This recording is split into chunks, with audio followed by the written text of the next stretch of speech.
Hey, it's Christine Kane, and today I want to talk about the idea of playing not to lose versus playing to win.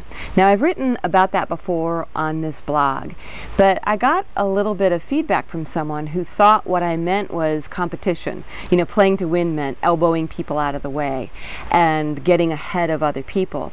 But what I want to give you today is an example of how we often shrink back into playing not to lose and show you that what it means to play to win has absolutely nothing to do with competition. And it has everything to do with setting your sights on an intention and really sticking with that and standing by your side as you up-level in your own life.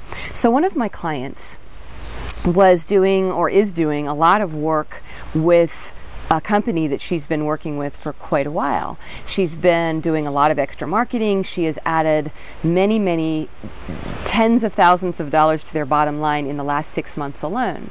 So what she did was she approached the board at this company and wanted to raise her rates. She wanted to get a lot more money, and she approached them from a place of awareness of the value she had created, awareness of the value that she was learning inside of herself. And when she did this, she hit a lot of cynics. And a lot of people in that meeting rolled their eyes. A lot of people got very bent out of shape. There was resentment. Some people kind of laughed and snickered. And what happened was, in that moment of deciding to play to win, she panicked. And she started thinking, oh my God, how dare I? And of course, we all know that voice, that who do you think you are voice. And what I see happening here when this kind of thing happens is our shame comes up.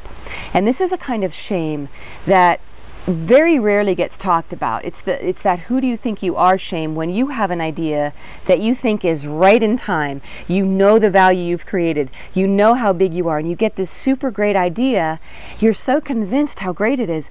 And then when it hits what happened with her, where someone rolls their eyes or someone doesn't like it or you got criticized, what we tend to do is go, oh.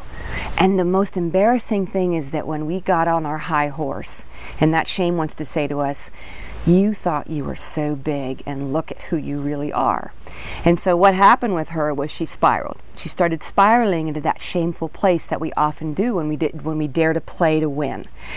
And I could coach her through that and get her to a better place with it. And she did eventually, but then what happened was the head of the company scheduled a meeting with her, and he saw her presentation and loved it and completely was like behind her 100%, loved everything she said, smoothed it over, told her that all those people on that board were cynics. But then, key thing happened.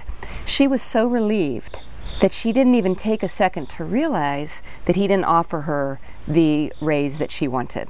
He just kind of like brushed it over, told her she was great, patted her on the head, and sent her away.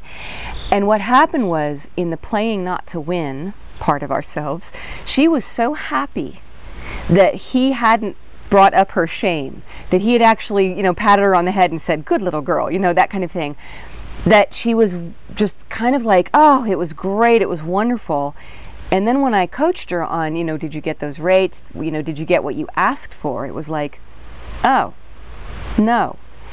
And so what she had to do was realign with playing to win again and face that fear, step into her own court, for a little metaphor, to step on her own side, become her own coach, and then step back up to that head of that company and say, okay, I love that you love this. What about the things I asked for?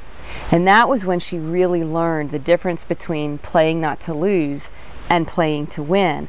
And it's sometimes really scary to choose to step up bigger, to play bigger, to keep your eye on what your intention is, to keep your eye on what your goal is, because there's always going to be people who either roll their eyes, get cynical, or just go, yeah, that's very nice, good for you. And you have to step back in and say, here's what I want, here's what I'm asking for, and decide, what am I going to do if it doesn't happen, if this person says no?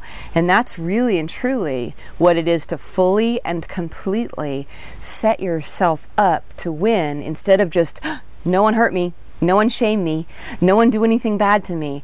And what happens is when you do this over and over again and you keep playing to win, is that you get better at it. You start to become someone who really and truly treasures herself and treasures her intentions and start saying, you go girl, you can do this, because there's so many people out there who are going to tell you you can't. And you really have to be the one person who is most on your own side. So take that example, and as we begin this week, ask yourself if there's anywhere in your life that you're just playing not to lose, that you're settling, that you're hoping no one shames you, that you're hoping no one makes you feel small, and you're just sort of contorting yourself to fit in. And ask yourself, what could you do to start playing to win? I'll see you next time.